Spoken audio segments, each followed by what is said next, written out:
Hello, my name is Phoebe, and I walked into the hospital unannounced, only to find my grandfather alone, unconscious, surrounded by machines, not a single familiar face in sight. While he fought for air, my family. They were clinking champagne glasses on a five-star cruise, posting selfies with hashtags like #FamilyFirst, without a word to me. They erased my name from medical records, froze me out of every decision. But it didn't start there.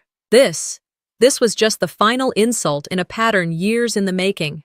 So tell me, how does a family forget the one person who never forgot them? I sat there holding his hand, dry, cold, too still, and tried to make sense of the silence surrounding him. A single monitor beeped slowly behind me, the sound spacing itself out like it didn't care if anyone was paying attention. I wanted to say something, to fill the void with noise that mattered, but I couldn't. My throat was locked up. My jaw clenched shut. I hadn't planned to come back to Sacramento. It wasn't something I circled on a calendar. One day, something inside me just said, "Go." Not a voice, not a gut feeling, just the absence of anything holding me back. So I packed a small overnight bag, booked a last-minute ticket, and didn't tell a soul. I didn't need to. The air outside the airport had felt thinner than I remembered, cold, crisp, and distant. Sacramento winters aren't dramatic, but that afternoon carried a chill that burrowed into your ribs. The rideshare driver was polite enough, didn't say much, which I appreciated. I wasn't in the mood for forced small talk about the holidays or how nice it must be to go home. Home wasn't where I was headed. I was going to the hospital. The city looked the same and nothing like it at all. I passed the gas station where I got my first scratch-off ticket at 18. It was now a CBD wellness center. The street leading toward the old neighborhood had the same potholes I remembered, just more of them. A bakery I used to love was gone, replaced by a luxury dog grooming studio. The hospital hadn't changed. County General still wore its age like an old coat, patched up but holding. The front desk staff looked tired but polite. I gave the name, Lyle Ramsey, and she nodded as if she'd heard it too many times lately. "He's in Bay 6, she said. "You family?" I hesitated for half a second. "I'm his granddaughter." "Glad someone showed up," she murmured, barely loud enough for me to hear. But I did. And I wouldn't forget it. The ER bay curtain was half drawn. The light overhead flickered just once before holding steady. There he was, my grandfather. The man who once lifted me onto his shoulders just to let me pick oranges off the backyard tree. Now, motionless. Tubes in his nose, hands limp, skin grayer than I was prepared for. I didn't cry. I didn't gasp. I just sat. It felt like my whole body disconnected from itself, like I was watching someone else live this moment. I reached for his hand and held it. Cold, not freezing, but far from warm. That's when it hit me. No one else was there. Not a single soul. No Vera, no Avery, no Seraphine. He was alone. I pulled my phone from my jacket, instinct more than intention. A notification blinked across the screen. Seraphine Harlan is live. I stared at it for a second before tapping. The screen lit up. There they were. My family. On a yacht. Champagne flutes raised, sunglasses on, sea breeze in their hair. Seraphine angled the camera toward the spread of food. "Nothing like lobster on Christmas Eve," she giggled, panning to Vera, who laughed like she'd forgotten how to feel shame. Then Vera raised her glass. To freedom, to peace, and to letting go of dead weight. I didn't react. Not outwardly. I just stared. My breath didn't hitch. My eyes didn't blur. The rage sat low, like coals waiting for air. No mention of Grandpa. No toast to Papa. No acknowledgement that he wasn't there, that he was in an ER with a plastic bracelet and a failing heart. I locked my phone and set it face down on the small rolling table beside the bed. I turned to him. "Don't worry," I whispered. "You're not alone anymore." He didn't stir, not even a flinch. But for the first time since I arrived, I felt something inside me shift. Not a breakdown, not yet, but a breaking open, a quiet cracking of a dam that had held too long. Time passed, I don't know how much. The overhead light buzzed, The monitor beeped, and no one came. No nurse checked in. No distant relative burst through the curtain in guilt or panic. Just me. Just him. And I wondered how long he'd been here like this. How many hours or days he'd laid in silence while they sailed blue waters, smiling for cameras and sipping away their conscience. I adjusted his blanket, even though he couldn't feel it. Sat back in the chair, rubbed my temples. And for the first time since I walked into that hospital, I said it out loud. Not to him, not even really to myself. They left you. I didn't need to say who. We both knew. The hum of the ER monitor filled the space like a second heartbeat, steady, indifferent. I kept my hand in Grandpa's for another minute before gently laying it back on the bed. It felt wrong to move, like I'd interrupt something sacred, but I needed answers. I needed to know why no one else was here, why I had to find out like this, why he was alone. I stepped out of Bay 6, pulling the curtain behind me with a quiet swish. The nurse from earlier was still at the desk, now flipping through a folder with the kind of focus you reserve for trying not to fall behind on an exhausting shift. "Excuse me," I said, approaching slowly. "Could I check who's listed as Grandpa's emergency contact?" She looked up, hesitating. "You're Phoebe?" I nodded. Her fingers tapped at the keyboard, and then she frowned. "I'm sorry, you're not listed here." "What do you mean?" My voice cracked a little. She rotated the screen slightly in my direction. There it was in black and white. Emergency contact, Avery Harlan. Legal health proxy, Seraphine Harlan. Underneath that, a highlighted note. Do not disclose medical information to Phoebe Eldridge, considered emotionally unstable. Signed by POA. Emotionally unstable. I didn't realize I'd stepped back from the desk until I bumped into the wall behind me. Who wrote that? I asked, but it came out softer than I meant, like the question was scared of its own answer. The nurse didn't meet my eyes. "It's signed by the power of attorney. I'm really sorry." Of course it was. Vera. Or Seraphine. Probably both. The family duo that wielded appearances like weapons and used concern as camouflage for control. I gave a small nod and walked away before she could say anything else, before she could apologize for something that wasn't her fault, and certainly wasn't mine. I walked past the vending machines, past the hallway lined with old plaques and donor names, and pushed open the glass doors into the crisp December night. The air hit harder now, sharper. I pulled my coat tighter around me and stepped to the side of the building where it was quiet. I unlocked my phone, found Vera's contact, and hit call. It rang once, and then, of course, she picked up. "Phoebe?" Her voice was light, like champagne foam. In the background, I could hear music, probably some yacht party mix with just enough percussion to feel expensive. Glass clinked. Someone laughed. "He's in the hospital, Vera," I said, skipping the greeting. "He's in the ER, alone." She paused just long enough to let me know she didn't care. Then, "He didn't want to come with us. You know how he gets. So dramatic over nothing." He collapsed. "We didn't know it was that serious," she said quickly. Too quickly. "Anyway, he's fine, right?"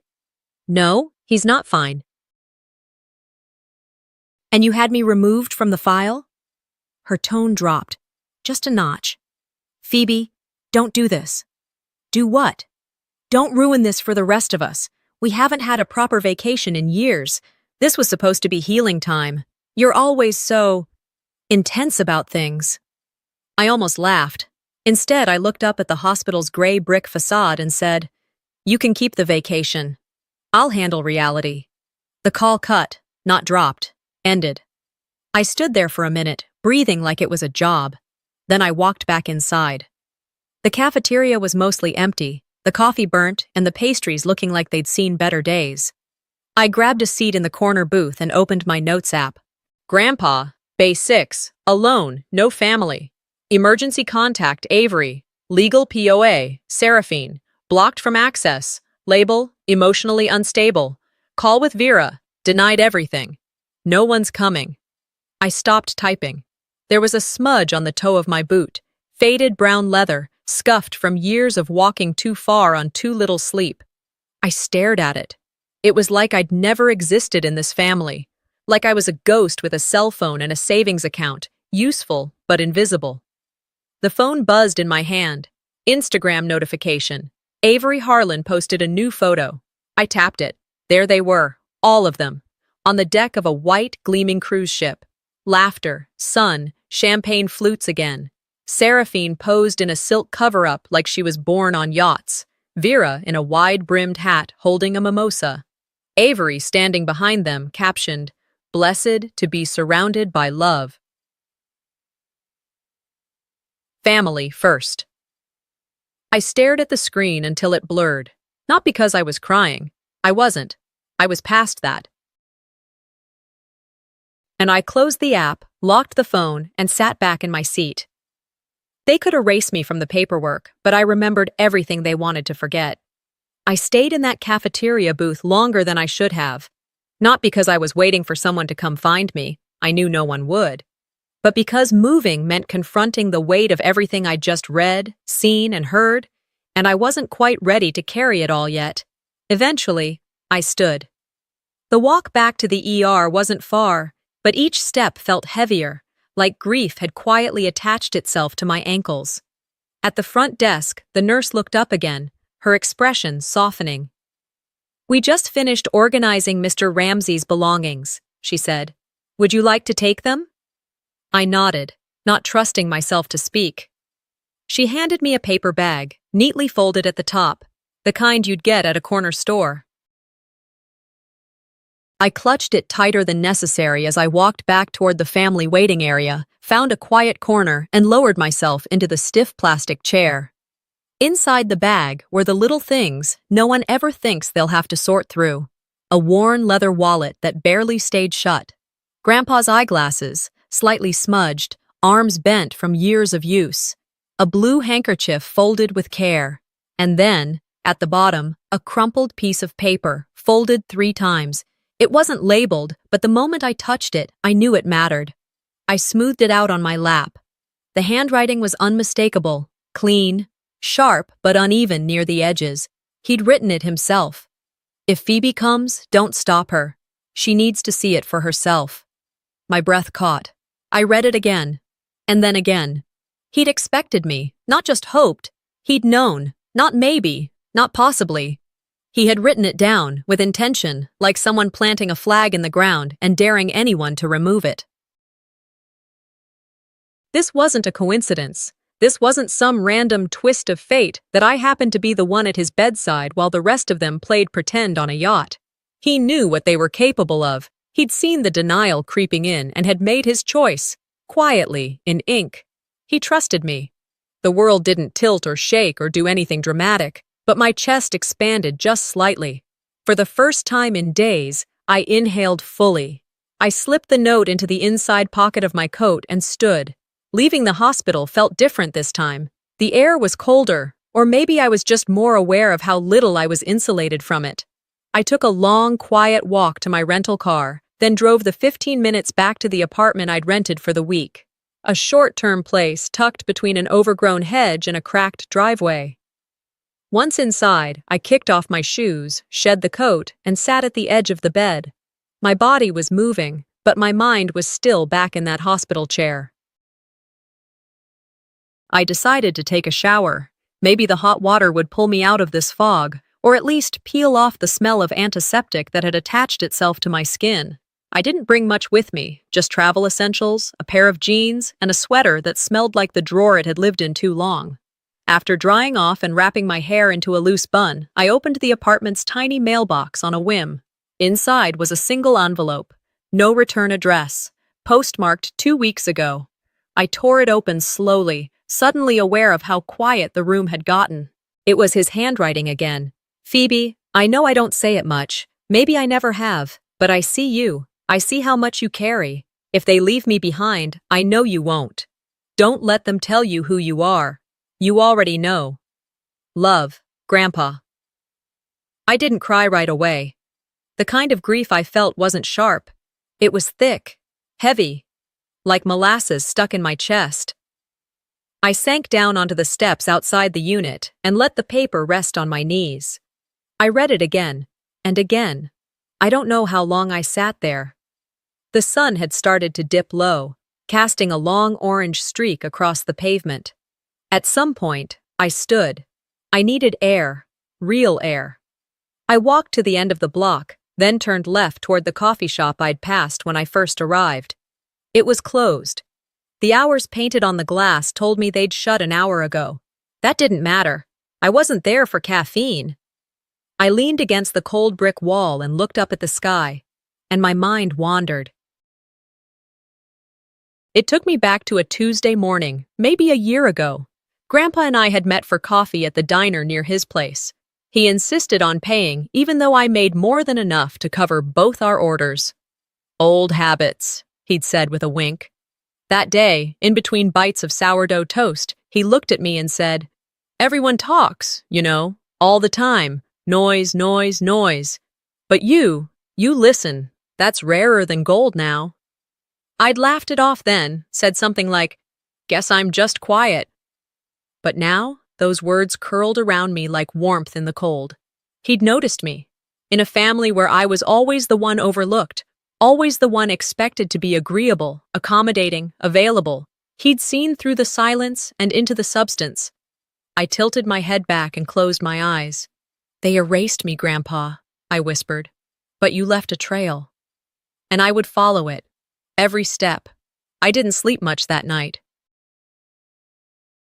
After I got back from the walk, I curled up on the edge of the bed, laptop balanced across my thighs, staring at the banking portal I hadn't logged into in months.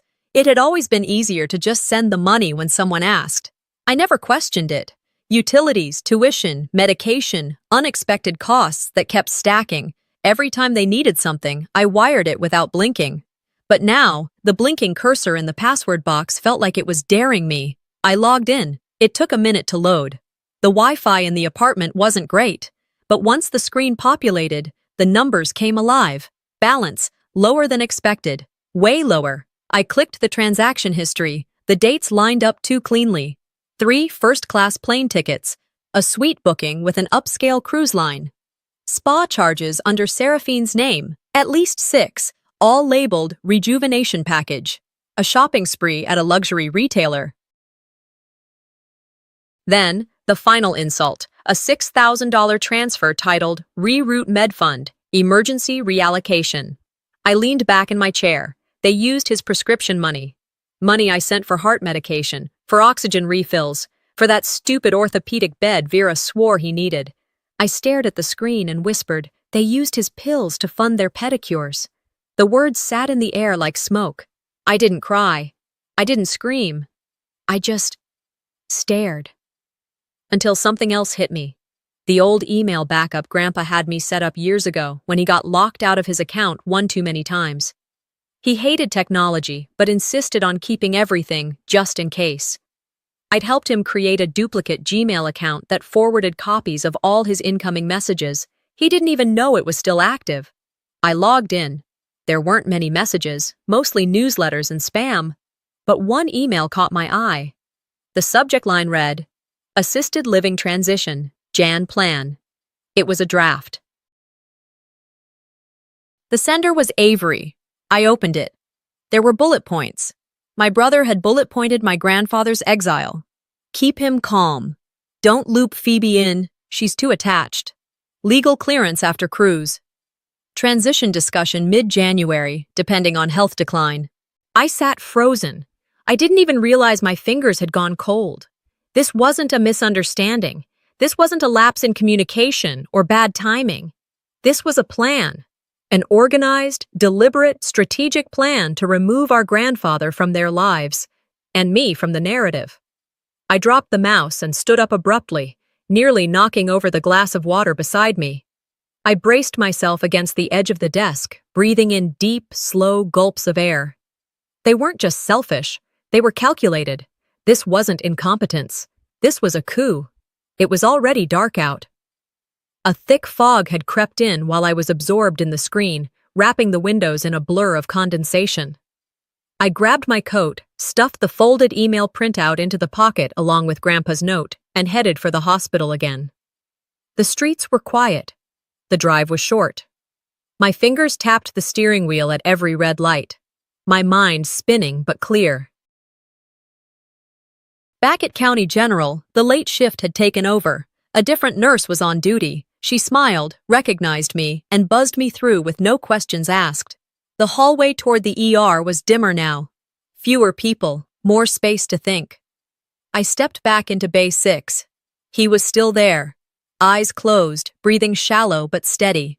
A blanket tucked around him. Someone had turned off the overhead light, leaving just the glow from the monitor and the small wall sconce above his head. I pulled the chair close, sat, and leaned in. "Hey, Grandpa, it's me again." I didn't expect a response, but I kept talking. "They have a plan.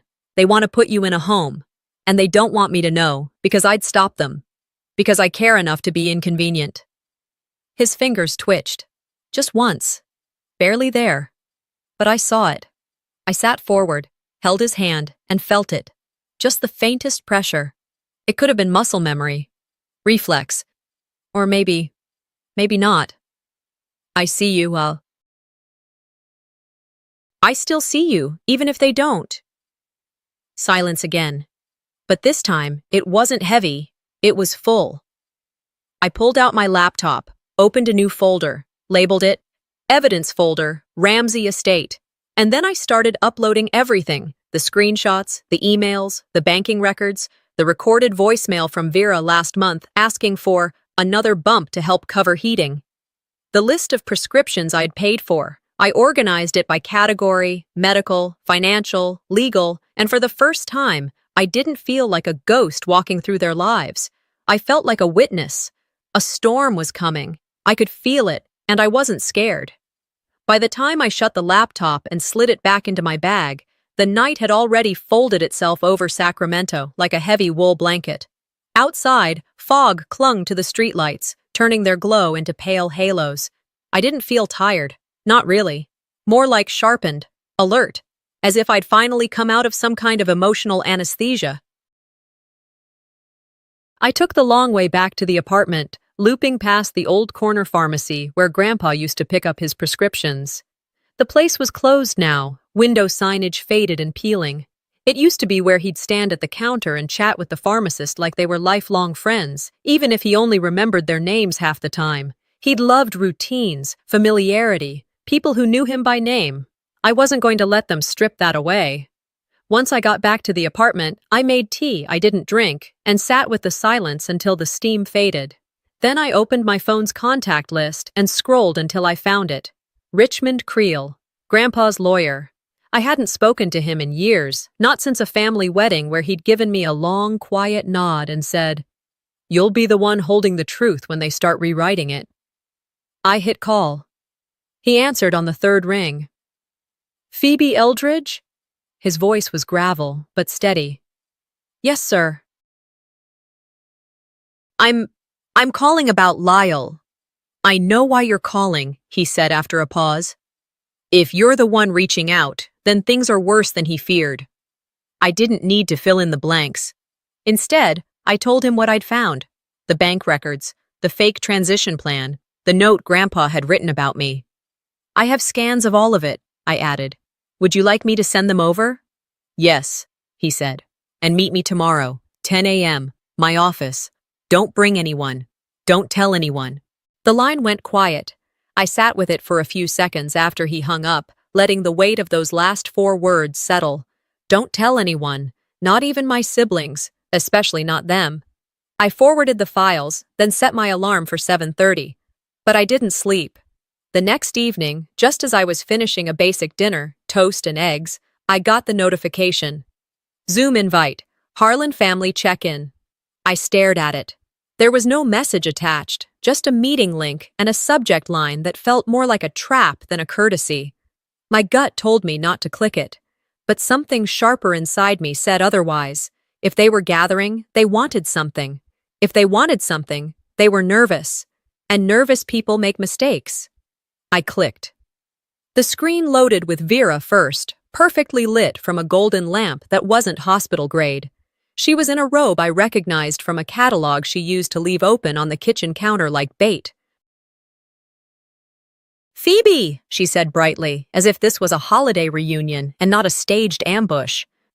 Avery joined next, seated in what looked like a yacht lounge, drink in hand. His smile was thin, lips tight as piano wire. Then Seraphine appeared, background blurred, makeup perfect. "We just wanted to check in," Vera began, clasping her hands. "This has all been a lot." I didn't respond. Seraphine filled the silence. "We've had so many messages. Everyone's asking how Grandpa is, and we realized we needed to come together, for his sake." Avery jumped in. "We had to act fast. He's clearly not capable anymore. You get emotionally caught up. That's not helpful right now." I still said nothing. Vera tilted her head in that way she did when she was about to lie but wanted to look like she wasn't. "No one is cutting you out, sweetie. We all have our roles." I reached up and clicked record without breaking eye contact. Seraphine gave a soft, patronizing chuckle. "You're not handling this rationally. We're thinking about the bigger picture." I took a breath. "I am now. That's the problem, isn't it?" The screen went quiet for half a second, just enough for me to feel it land. Then Vera tried to pivot. "Look, this doesn't have to turn ugly. Let's just agree on boundaries." "Great," I said. "Let's start with the truth. Then we can draw all the boundaries you want." I ended the call. Not out of drama, not because I couldn't handle them, but because I finally knew I didn't need to hear one more lie that started with, "We're just concerned." I uploaded the recording to the same folder where the rest of my evidence lived. The folder was growing. I opened my messages, found Avery's name, typed slowly. "I'm not asking for permission. I'm preparing for court." I hit send. No threats, no anger, just fact. 30 seconds later, my phone lit up. Vera calling, ignored, then Seraphine, ignored. Avery, declined. One after the other, like fire alarms in a burning house they swore wasn't on fire. I placed the phone face down, stood, and walked to the window. Outside, it was raining softly now, the kind of rain that doesn't shout, just settles. I watched the drops streak the glass and thought of Grandpa, still hooked up to tubes, still waiting for someone to treat him like more than an inconvenience. They wanted me quiet. They'll wish I stayed that way. I didn't wait for the next morning. At 11:04 p.m., sitting at the tiny kitchen table in my rental apartment, I logged back into the family's shared financial account. The same account I'd been silently funding for years. My name was there, second under authorized users, just as it always had been. Quiet, functional, ignored. I clicked into the account settings. Freeze all transfers. The button glowed in soft blue. I hovered over it for a moment. My hand didn't shake. My breath didn't hitch. I just clicked. A pop-up. "Are you sure you want to freeze all activity? This will disable all associated cards and outgoing transfers." "Yes." I clicked again, and just like that, it was done. The status bar turned red. Account status, locked. I leaned back in the chair and finally, took a deep breath. Not the kind you take after crying, but the kind you take when you know you've done something irreversible and necessary. Within 30 minutes, my phone started lighting up like a cheap casino slot machine. 7 missed calls. 3 voicemails. And then, the first text. From Seraphine. "We're stranded. What did you do?" I let it sit for a second. Then I typed back, "Nothing you wouldn't have done if it were you in my place." I didn't wait for a reply. I didn't expect one. Instead, I stood, walked over to the window, and opened it slightly. The air outside was sharp, but it smelled like clean things, wet leaves, cold concrete, something honest. I closed my eyes and let it sit on my skin. When the phone rang again, I answered. It was Avery. "What the hell, Phoebe?" he snapped before I could say hello. "You'll have to be more specific," I said calmly. "I just got a call from the hotel. Our cards are all being declined. Seraphine tried to pay for breakfast this morning and got flagged like she was laundering money." Maybe she is, I said. In the background, I heard Vera's voice rise. Give me the phone! There was a shuffle. Then her voice, icy and sharp, came through. You think this makes you look noble? She hissed. You think this proves something? You look unhinged. Because I stopped letting you spend my money? You've always been unstable, Phoebe. You overreact. You twist things. This has never been about your grandfather. This is about your need for attention. No, I said flatly. This is about him dying alone while you were drinking champagne and pretending you still had a soul. She didn't reply, so I ended the call mid-silence, and I didn't feel guilty, not even a flicker. I sat down again and pulled out my laptop. Richmond had already responded to my earlier email, confirming our meeting was still set for the next day. I uploaded the Zoom recording into our shared case folder. Then I dragged over the call logs, the financial screenshots, and every bit of evidence I'd gathered since I'd arrived in Sacramento. After that, I opened a blank document and began typing. Victim Impact Statement, Phoebe Eldridge. Line by line, I laid it all out. Not just what happened, but what it meant. How they'd manipulated, minimized, erased. How they treated our grandfather like a burden instead of a man. How they'd erased me from the legal records, the conversations, the entire image of what family meant in our house. How I was told I was too sensitive when I noticed he wasn't invited, too dramatic when I asked where the medication funds had gone, too emotional when I stayed while everyone else left. But the final paragraph was what mattered. I wrote, I wasn't the unstable one. I was the inconvenient truth they couldn't spin into silence. I saved the file, closed the laptop, rested my hands on the table and just sat there. The apartment around me buzzed softly, an old fridge, a distant heater pipe. But inside me, it was quiet, not empty, not numb, just steady, ready. They'd built a fortress of denial, and for years, I'd stayed outside it, thinking it made me a better daughter, a better sister, a better person. But fortresses crumble from the inside when you bring the truth through the front door. I stood, brushed crumbs from my sweatshirt, and turned off the lights. Let them stew in the silence. Morning was coming, and I was walking in with everything they thought I'd never find the strength to use. After freezing the account and sending the final batch of documents to Richmond, I expected a counterattack. I didn't expect it to come quite so fast or so publicly. The morning air was sharp when I pulled into the hospital parking lot. The fog had mostly lifted, leaving behind a pale blue sky stretched over Sacramento like tissue paper. I had an appointment to meet with the legal liaison at County General, one of Richmond's referrals. Apparently, the hospital had quietly been reviewing recent decisions made under Grandpa's power of attorney, and something wasn't sitting right. I checked in at the reception desk, gave my name, and was escorted to a small administrative office down a corridor that smelled faintly of printer toner and forgotten coffee cups. The liaison, a woman named Shelby, closed the door behind me and gestured for me to sit. We've been combing through your grandfather's admission file, she began, folding her hands atop a manila folder. There's something you should see. She pulled up a video on her desktop monitor. The timestamp matched the day Grandpa was brought in. It showed the hospital lobby, grainy but clear enough to recognize everyone. There was Vera, dressed in what looked like a designer jacket, holding a clipboard. She turned to Grandpa, who was seated in a wheelchair. Just sign here, Daddy, she said, placing a pen in his hand. It's for the insurance. He hesitated, looked around. Vera leaned in, lowered her voice. Come on, it's just a form. After a few more moments, he signed. The screen froze. Shelby clicked pause and looked at me.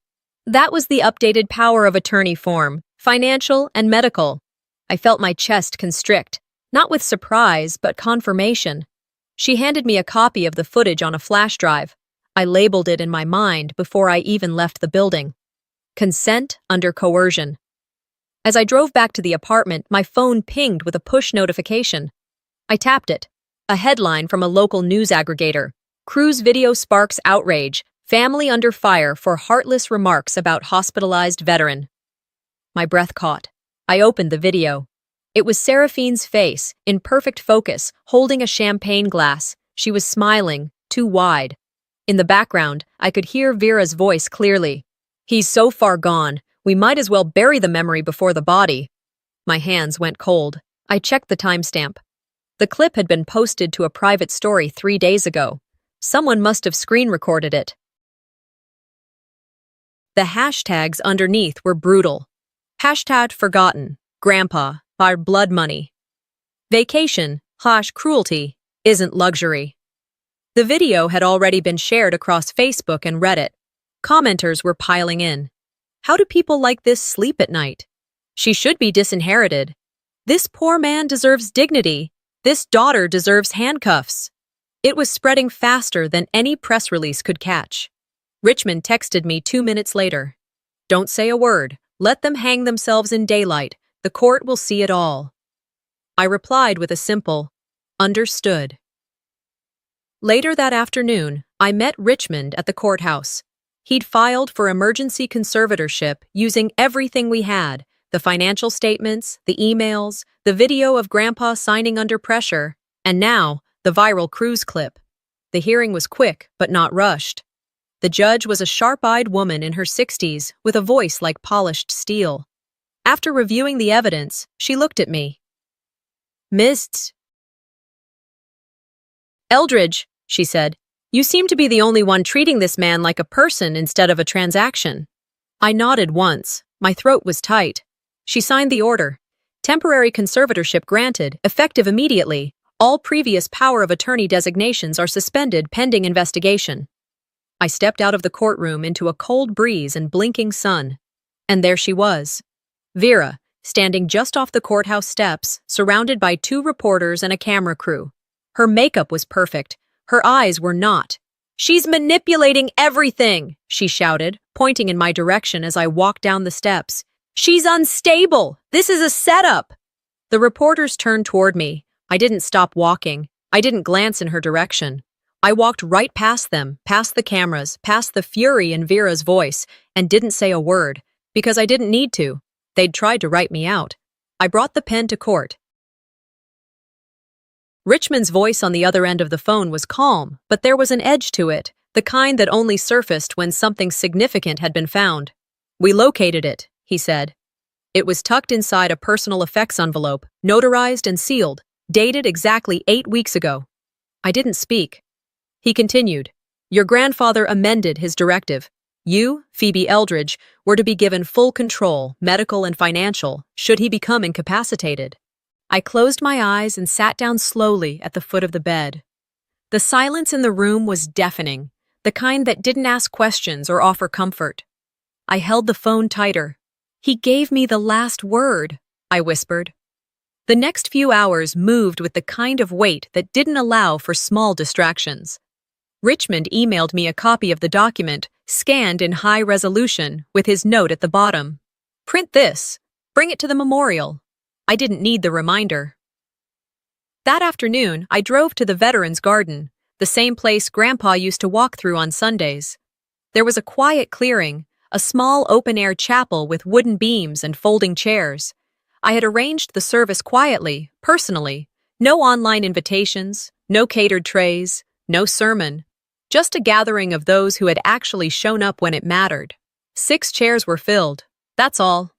The nurse who held his hand during the second night. The neighbor who used to bring over soup. His barber, who hadn't cut his hair in months but still called to check in. 2 of his old army friends, and me. I wore black, but not the performative kind. Simple, clean, respectful. The air smelled like pine and damp soil. Wind moved gently through the trees, like it knew not to interrupt. At 2:17 p.m. they arrived. Vera, Avery, Seraphine. Uninvited, dressed to match each other, like a brochure for image management. Vera wore sunglasses too large for the cloud-covered sky. Avery had on a gray wool coat like he was posing for a courtroom sketch. Seraphine trailed behind, phone in hand, like she was scouting Instagram angles. They approached the path toward the chairs. The security guard, a local veteran himself, stepped forward. I'm sorry, he said politely. This is a private event. You're not on the list. Vera's face froze.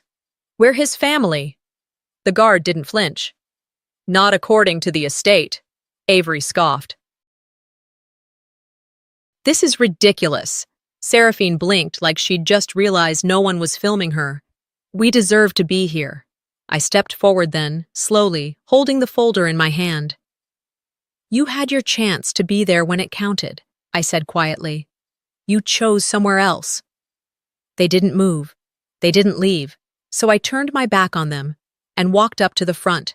There was no podium, just a small mic stand and a wooden stool. I set the folder on the stool, adjusted the mic, and looked out at the people who had actually earned the right to grieve. This isn't about blood, I began. It's about presence. I pulled out a small remote and clicked once. Behind me, on a portable screen, the video began. First, Vera on the cruise deck, raising her glass. He's so far gone, we might as well bury the memory before the body. The room went still. Then Avery's voice on the Zoom recording. She's too emotional. She doesn't think straight. We'll handle it without her. And finally, the footage from the hospital lobby. Vera placing the pen in Grandpa's hand. It's for the insurance. He hesitated. Signed. The screen faded to black. Nobody said a word. One of the nurses wiped her cheek quietly. The barber sat forward in his chair. The wind shifted slightly. I stepped back to the mic. You left him behind, I said. So I did what he couldn't. I left you too. A beat, then one clap, then another, then silence again. But it wasn't empty. It was full, whole. The service ended quietly. The 6 guests took their time leaving. I stayed until the very end, folding the chairs myself, collecting the notes people had left beside the plaque engraved with his name. As I walked back to the car, my phone buzzed. Vera. I stared at the screen, deleted the call without opening it. Justice had been public. Healing, I knew, would be private. The morning after the memorial, I returned to the Veterans Garden alone. It was still early, the kind of quiet that only exists before people begin filling the world with noise. Dew clung to the grass, and a low breeze moved lazily through the oaks. The wooden chairs were gone now, folded and stored away, but the memory of the service still hung in the air. I sat on the bench near the dedication plaque, the one I'd chosen with Richmond's help. It read, "You were loved, even when forgotten." I took Grandpa's jacket from my bag and laid it gently over the chair beside mine. It was a simple act, but it felt like sealing something, not closing a door, more like opening a new one. One of Grandpa's old army buddies had stayed behind after the others left yesterday. He was the kind of man who didn't speak unless it mattered. But before he got into his truck, he looked me in the eye and said, "Not everyone gets someone like you, Phoebe." I hadn't known how to respond then, so I nodded, the way Grandpa used to. Quiet acknowledgement, the kind that didn't need a performance. By midday, I was back at the apartment. My shoes were muddy from the grass. I peeled them off at the door and walked barefoot across the wood floor, listening to the soft creak with each step. On the kitchen table sat a stack of unopened mail. I hadn't checked it since the hearing. It had mostly been bills, fundraising postcards, and one local magazine that still thought I lived in Seattle. But one envelope stood out, cream-colored, no return address, my name written in elegant script I knew too well. Vera. I opened it slowly, bracing myself for a litany of passive-aggressive barbs or a backhanded plea for understanding. But there were just 5 words, written in her flawless handwriting. I was wrong. I lost you. No greeting, no explanation, no apology, just one final grasp at control, making it about what she lost, not what she did. I stood there in the kitchen, the letter trembling slightly in my hand. Not from emotion, just from finally letting go. I didn't rip it up. I didn't respond. I walked to the bookshelf, pulled out Grandpa's journal, the one I'd kept locked away since that first night at the hospital, and tucked the letter inside. Then I closed the book and returned it to the drawer. Later that afternoon, I logged into the donation portal for the foundation, the Lyle Ramsey Dignity Fund. It had only been live for a week, but we'd already helped 3 patients. One man needed a ride home after discharge and had no family to call. Another received reading glasses and warm clothes. The third, her name was Denise, wrote a handwritten letter I read 3 times. Thanks to your fund, I got to say goodbye. He didn't die alone. That matters. I pressed my palm flat against the desk and breathed in slowly. I hadn't cried in days. I still didn't. But something inside me shifted again, softer this time. Not pain, just release. I stood and walked to the fridge, grabbing the little sticky notepad from the side. It was something Grandpa used to do, leave reminders that weren't always about groceries.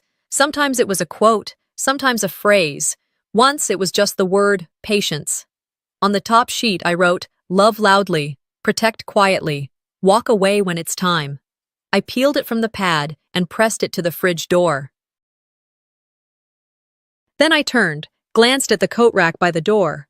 Grandpa's jacket still hung there, same as I'd left it, the sleeves slightly creased, the faint scent of cedar and aftershave lingering just enough to make me stop.